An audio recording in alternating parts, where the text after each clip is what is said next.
When the HOA decided to cut off my bridge, they thought they'd won. That bridge wasn't just a piece of wood and steel, it was the only road connecting their fancy $15 million neighborhood to the main highway. I lived quietly on the other side, never bothered anyone, but when they found out I wasn't part of their HOA and refused to pay their bogus community fees, they called a meeting and voted to remove my access. What they didn't realize was that the bridge wasn't theirs. It was mine, fully permitted, inspected, and built on my land. When I watched them slice through the beams with their hired crew, I didn't yell, I didn't fight. I just smiled because I knew one thing. When you cut off a bridge you don't own, you're not isolating your neighbor, you're isolating yourselves. Asterisk. It started as a quiet morning on my farm, the kind where the mist still clung to the grass, and the creek below the bridge whispered softly as it passed under the wooden beams I'd built myself 15 years ago. That bridge wasn't just a way to cross the creek. It was a piece of my life's work. I designed it, poured the concrete, laid every timber, and paid for every permit out of my own pocket. It connected my property to the main road, which also happened to lead through a gated community built, years later, a high-end neighborhood, managed by the most overbearing HOA I'd ever met. At first, I didn't mind them. They were new money, loud parties, manicured lawns, and too many rules for anyone's good. Their houses gleamed in the sun like showroom models, and they acted as though they were the only ones who mattered within a 5-mile radius. I lived just past their entrance, a few acres beyond their shiny fences. I didn't attend their meetings, didn't vote in their decisions, and most importantly, I didn't pay their community dues. The reason was simple. I wasn't part of their community. My land had been here long before theirs existed, long before their fancy stone entrance gate was even poured. Still, they kept trying to rope me in. It began with letters. "Dear resident," they said, "as a member of our community, please remit your annual contribution of $1,200 for maintenance and improvements." I ignored them. Then came another letter, this one a bit less friendly. "Failure to pay HOA fees may result in access restrictions or penalties." I laughed when I read that one. How could they restrict access to a bridge they didn't own? I even walked out one morning, coffee in hand, and stared at it. The wooden planks stretched across the water like a memory, strong and steady, no matter how much they wished it was theirs. It wasn't. Things started getting tense when Marlene, the HOA president, showed up at my door. She was the kind of woman who wore perfume so strong you could smell her before you saw her. Her expression was always somewhere between fake kindness and silent judgment. "Mr. Lane," she said, smiling too tightly, "we've noticed some confusion regarding your participation in our HOA. You're using the bridge that connects directly to our community road. That technically makes you part of us." I raised an eyebrow. "Technically," I said, "it makes you part of my access route. The bridge and that land belong to me." Her smile faltered. "Well, the board believes you benefit from our maintenance and community services. It's only fair that you contribute." I couldn't help but chuckle. "Fair. You didn't build this bridge, Marlene. You didn't even pave that road. The county did. Years before your HOA was ever formed. You've got no authority here." Her lips tightened like she'd bitten into something sour. "We'll see about that," she said before turning on her heel and marching back to her SUV. For a few weeks, everything seemed calm. I went about my usual business, tending to the garden, fixing the fence, and making supply runs into town. But one Saturday morning, I woke up to the sound of machinery, loud, grinding, and unnatural. It came from the creek. My heart dropped. I grabbed my jacket, ran down the trail, and froze when I saw it. 2 construction trucks were parked near the bridge. Men in hard hats were cutting through the beams with power saws, chunks of wood and metal falling into the water below. Across the way, I spotted Marlene and a few HOA members standing with folded arms, watching like they were proud of themselves. "Hey," I shouted, running toward them. "What the hell do you think you're doing?" One of the workers stopped, hesitated, then looked at Marlene. She gestured sharply, signaling him to continue. I stepped onto the dirt just short of the destroyed end of the bridge. "You can't touch that. This bridge is on my property." Marlene smirked. "Actually, we had a board vote. The bridge is a shared community structure, and we've decided to remove it. You're trespassing every time you use it." I laughed, not the happy kind, but the kind that comes when anger meets disbelief. "A board vote doesn't rewrite a deed, Marlene. You just made a very expensive mistake." Her smirk faltered for the briefest moment, but she didn't back down. "You can call whoever you want," she said, crossing her arms. "The board's decision is final." Then she turned and walked away, her heels clicking against the pavement. I stood there for a long time, staring at the gaping hole where the bridge once stood. The creek rushed below, carrying away the splinters of their arrogance. I didn't yell. I didn't threaten. I just breathed, because I knew something they didn't. There was another road, hidden behind my property, an old maintenance trail that wound through the forest and connected to the county road. I could still get out, but they'd just cut off their only link to the outside world. By that evening, the first signs of their mistake began showing. Delivery trucks parked on the other side, confused. Mail carriers couldn't cross. Even a fire truck had to turn around when it realized there was no alternate exit. And from my porch, I watched the neighborhood grow restless. Lights flickered as people gathered outside their homes, arguing and pointing toward the creek. I took a sip of my coffee, a slow grin spreading across my face. The bridge they'd destroyed wasn't just mine, it was their only lifeline. And soon, they'd find out just how much that board decision was going to cost them. By the next morning, chaos had begun to ripple through the neighborhood like wildfire. From my porch, I could hear the frustrated shouts echoing across the creek, homeowners arguing, dogs barking, and the hum of confused delivery drivers stuck on the wrong side of a barricade. The bridge was nothing more than a scar now. The main beams split clean through, wooden planks floating down the stream like broken promises. I sat there sipping my coffee, letting the quiet satisfaction sink in. They had no idea what they'd done. Around mid-morning, a small convoy of luxury SUVs appeared at the edge of the creek. It was a ridiculous sight. Expensive vehicles lined up uselessly at the water's edge, their drivers pacing around, clearly realizing that they couldn't go anywhere. I could recognize a few of the faces, the Petersons, who bragged endlessly about their Lakeview kitchen, the Rosarios who loved filing complaints about everything from leaf blowers to unsightly mailboxes.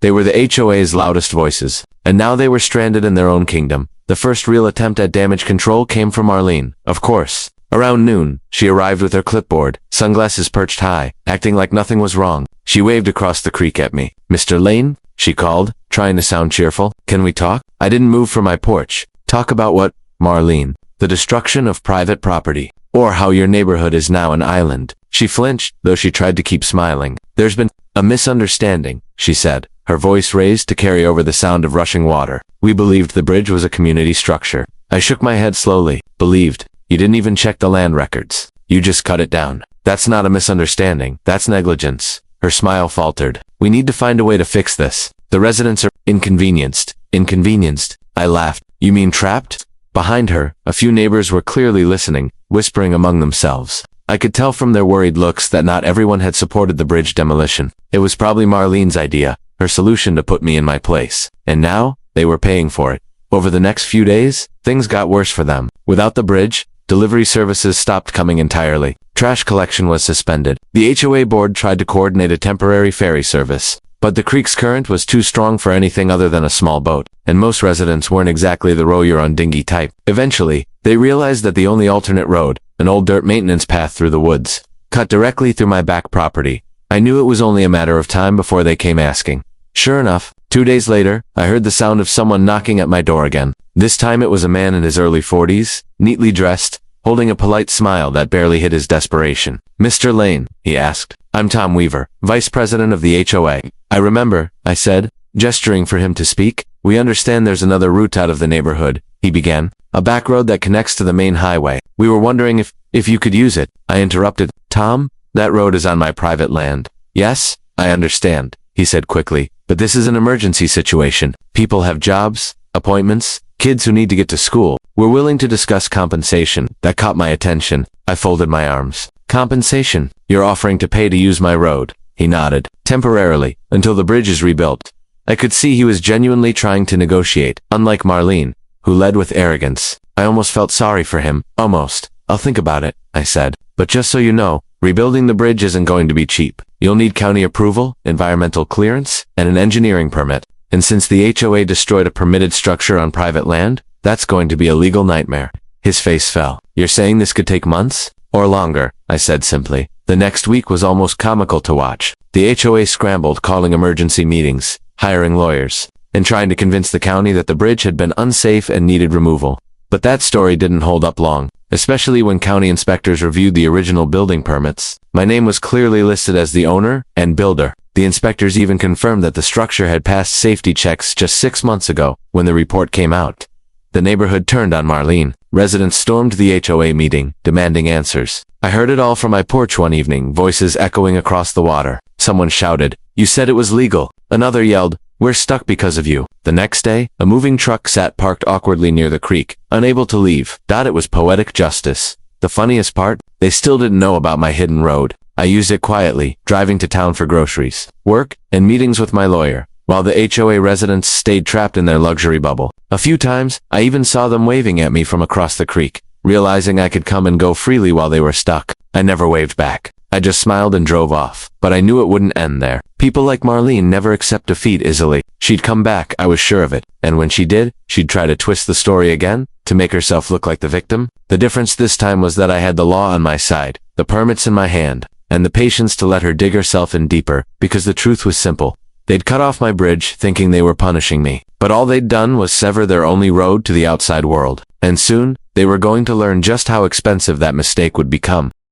The third week after the bridge incident brought a chill not just in the weather, but in the tone of every conversation across that once perfect neighborhood. What began as smug confidence from the HOA had turned into quiet panic. Every day, I'd see new faces wandering near the broken bridge, looking helplessly at the gap that cut them off from the rest of the world. What used to be their pride, the exclusive, gated entrance to Riverbend Estates, was now a dead end. The bridge they'd destroyed had been their only true connection to the main road, and without it, they were boxed in, surrounded by water, forest, and private land that belonged entirely to me. It didn't take long before the HOA tried to push their luck again. Early one morning, I noticed tire marks near the old dirt path that ran through my woods. The secret road I'd been using quietly since the bridge was gone. Someone had clearly tried to sneak through it, probably one of the residents desperate to get out. I stopped my truck at the entrance and found the chain I'd locked across the road broken. That was the final straw. They'd trespassed again, and this time, it was criminal. That same afternoon, I called the county sheriff's office and reported the trespassing. A deputy came out within an hour, a young man who'd grown up around here and knew me by name. When I showed him the broken chain and the tire tracks, he sighed. "Let me guess," he said. "Riverbend folks?" "Bingo," I said. "They cut my bridge, and now they're cutting through my land." He shook his head. "You've got every right to press charges. They've crossed the line." I nodded. "I want it documented. I've got a lawyer handling the civil side, but I'm done playing nice." The deputy wrote up the report, took pictures, and promised to file it with the county. A few days later, word must have spread through the HOA because the next thing I knew, Marlene was back, and this time, she wasn't alone. She brought a lawyer. They parked on the opposite side of the creek, right near the ruins of the old bridge. Marlene, dressed in her usual pristine white blouse and pearl necklace, looked furious but controlled. The lawyer beside her, a stiff man with a clipboard and an attitude, shouted across the water, "Mr. Lane, we'd like to discuss the recent incident involving the bridge and access to the community." I stayed calm, leaning on the railing of my porch. "You mean the bridge your people destroyed? Or the trespassing on my land?" "We believe," the lawyer began, "that your land contains a public easement. That means the residents of Riverbend have a legal right to access the road that once connected through here." I smiled. "An easement? You might want to check your facts again. There's no recorded easement on my property, and I have the original survey maps to prove it." The lawyer frowned, flipping through his documents. Marlene crossed her arms. "You can't keep us trapped here, Mr. Lane," she said coldly. "People are suffering. Families can't get out. This isn't right." I raised my voice just enough for everyone to hear. "You cut down my bridge without permission. You destroyed property that wasn't yours. And now, you want me to fix your mistake?" The lawyer tried to interrupt, but I didn't give him the chance. "Tell you what," I said. "You rebuild the bridge at your expense, replace every bolt and beam, and pay for the damage you caused. Once it's restored, I'll consider granting limited access again with a written agreement that the HOA will never interfere with my property again." Marlene's face turned red. "That's extortion." "No," I said calmly. "That's negotiation." The lawyer pulled her aside, clearly whispering for her to stay quiet. They left without another word, and I could tell that meeting didn't go the way they expected. Over the following weeks, the legal tension only grew. My attorney, an older man named Carter, who'd handled land disputes for decades, filed a formal claim for property destruction and trespassing. He told me, "They don't have a leg to stand on, Daniel. The bridge permit is solid, and your deed shows no shared rights. If they try to fight this, they'll lose badly." And lose they did, when the first hearing took place at the county courthouse. I sat in the front row while the HOA's lawyer tried to spin the story. He painted me as an uncooperative landowner who was holding the community hostage. But Carter calmly presented the original documents, my bridge permit, my land survey, and the county's inspection reports that confirmed the structure was sound before it was destroyed. Then he dropped the hammer. Photos and videos showing HOA workers cutting the bridge beams under Marlene's direction. The judge, a no-nonsense woman with glasses perched low on her nose, turned to the HOA lawyer. "You're telling me your clients intentionally demolished a bridge that was not theirs to touch?" The lawyer stammered. "They believed that belief," the judge interrupted, "does not change ownership. You'll be held liable for damages and restoration costs." Marlene's face went pale. The gavel came down, and I knew right then it was over for them. The HOA was ordered to pay full restitution for the bridge, plus additional fines for trespassing and property damage. It was a financial blow they couldn't afford, and it was just the beginning. After the ruling, I drove home in quiet satisfaction. The broken bridge still sat there, a reminder of their arrogance. But now, it was more than just a ruin. It was evidence, justice made visible. Across the creek, the neighborhood that once looked down on me now stood humbled and quiet. Cars still couldn't leave. trucks still couldn't enter. And every light that flickered on that night reminded me that sometimes revenge didn't need rage or shouting, just patience and proof. And as I stood there on my porch, watching the sun dip below the trees, I couldn't help but think one thing. They'd built a cage for me, but ended up locking themselves inside it. Weeks passed after the court ruling, and the shock still lingered across Riverbend Estates. The bridge remained destroyed, nothing more than a hollow memory of what once connected their glittering neighborhood to the outside world. Each morning, I would see residents gathered at the edge of the creek, their voices low, their faces anxious. Gone were the smug smiles, the endless HOA flyers, and the strict letters about grass height or mailbox paint. The neighborhood that once prided itself on order was now crumbling under the weight of its own arrogance. The court had ordered them to pay full restitution, not just for the materials, but also for labor, legal fees, and environmental restoration costs. The total came out to nearly $500,000. For an HOA that barely had $80,000 in reserve, it was devastating. Their board members held frantic meetings every evening, their lights burning long into the night as they tried to figure out how to pay the judgment. Marlene, still clinging to her title as president, sent out emergency notices demanding special assessment fees from each homeowner. The residents were furious. One morning while I was tending to my property line near the creek, I overheard a heated argument coming from across the water. "You destroyed that bridge, Marlene," one man shouted. "We told you not to touch it. You all voted," she snapped back. "It wasn't just my decision." Another voice, a woman's, broke in. "You pushed us into it. You said it was on HOA land. Now we're paying for your mistake." The shouting went on for several minutes before Marlene stormed off, her perfect composure finally cracking. I almost felt sorry for her. Almost, but the truth was, she'd built her own downfall. And every board meeting, every angry resident, every unpaid bill was just another brick in her ruin. The practical problems only grew worse. With the HOA funds drained and no bridge to connect them, services continued to collapse. Trash trucks still couldn't reach the homes. Delivery companies refused to enter. Even emergency responders hesitated after the county flagged the neighborhood as restricted access. One night, a storm swept through the valley, knocking out power lines. Half the neighborhood sat in darkness for 2 days. Without proper access, the utility crews couldn't get through to repair the lines. I remember watching it all unfold from my porch. My generator hummed softly while the distant homes across the creek flickered in candlelight. It wasn't joy I felt, it was justice. I'd warned them, time and again, that they were playing with fire. But people like Marlene never listen until they get burned. By the 3rd month, the cracks had spread beyond control. Homeowners began putting up for sale signs, desperate to leave, but no one wanted to buy into a gated community with no functioning bridge. Property values plummeted, and word spread fast through town. Riverbend Estates became a punchline, a cautionary tale of greed and control gone wrong. The local paper even ran a small story titled "Bridge Battle Bankrupts Luxury HOA."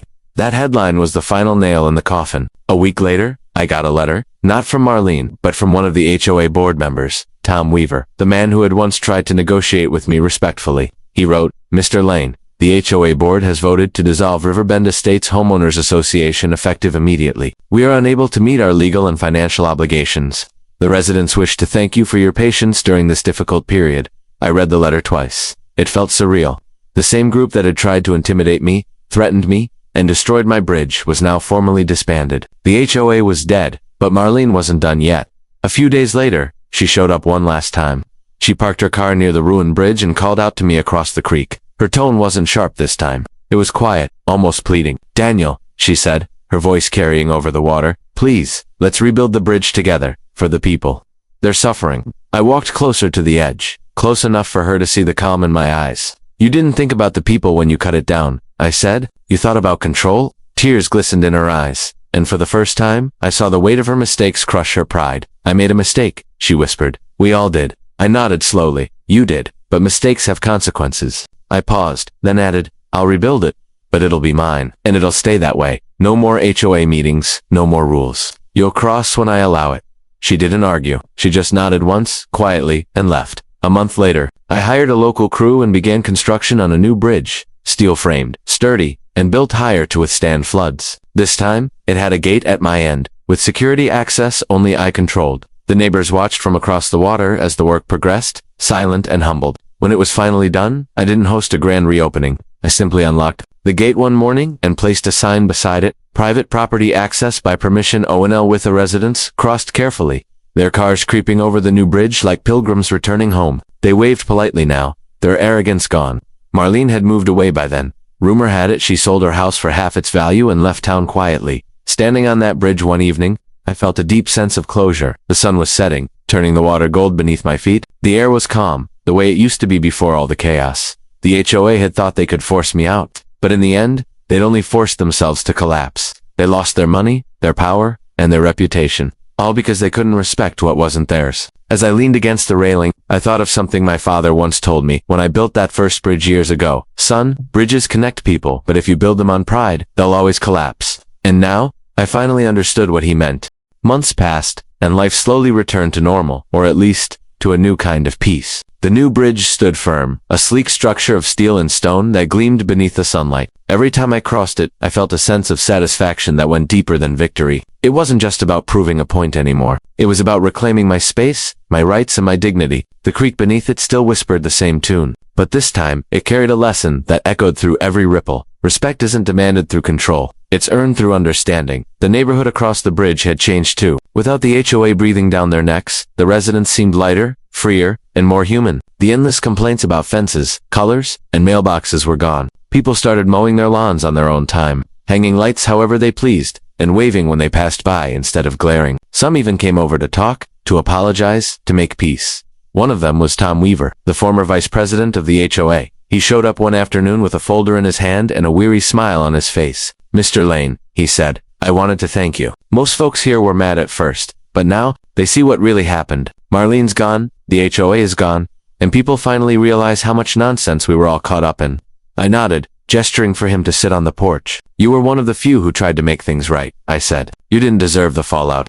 He sighed. "We all played a part in it, one way or another. We let pride make our decisions. Maybe this was what it took to wake everyone up." As we sat there, the sound of the water below reminded me of everything that had unfolded. The arrogance, the legal battles, the shouting, and the silence that followed. But also, the growth. The very same people who had once treated me as an outsider, now treated me as the neighbor they should have been from the start. Later that week, a few residents came together to plant flowers along the new bridge. I watched from my side as kids helped their parents dig small holes, laughing as they worked. It was simple, honest, and genuine, a sight I hadn't seen in years. A small girl, no older than 8, called across to me, "Mr. Lane, can we put a sign here?" "What kind of sign?" I asked, smiling. She held up a wooden board painted in bright colors. It read, "Respect builds bridges, not boards." I laughed softly and nodded. "That's perfect. Go ahead." Watching them nail that sign into the ground filled me with something I hadn't felt in a long time. Pride. But the good kind. The kind that doesn't come from winning an argument, but from knowing you did the right thing even when no one believed you at first.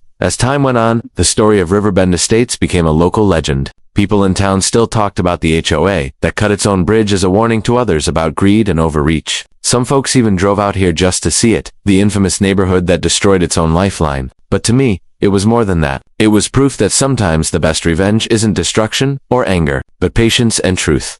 One autumn evening, I stood on the bridge alone, leaning on the railing as the sunset painted the sky in orange and gold. The water glowed beneath me, calm and steady. I thought about everything that had happened, how easily people lose sight of decency when power blinds them. Marlene's name had become a whisper, her legacy a cautionary tale. But mine was just a man who refused to bow to unfairness, who stood his ground with quiet resolve. I smiled as the wind rustled through the trees and said softly, "Guess you can't force someone off their land when the land itself stands for something stronger." Behind me, the lights of the neighborhood flickered on, one house after another. There was no HOA anymore, no board meetings, no fines or notices, just neighbors finally living in peace. The bridge that once divided us now connected us again, but on better terms. Not because of rules, but because of respect. That night, I locked the gate for the evening and turned back toward my farmhouse, feeling the kind of calm that only comes when justice runs its full course. I didn't need to boast or hold grudges. The truth had already spoken for itself, in court, in conscience, and in the quiet harmony that now settled across the creek.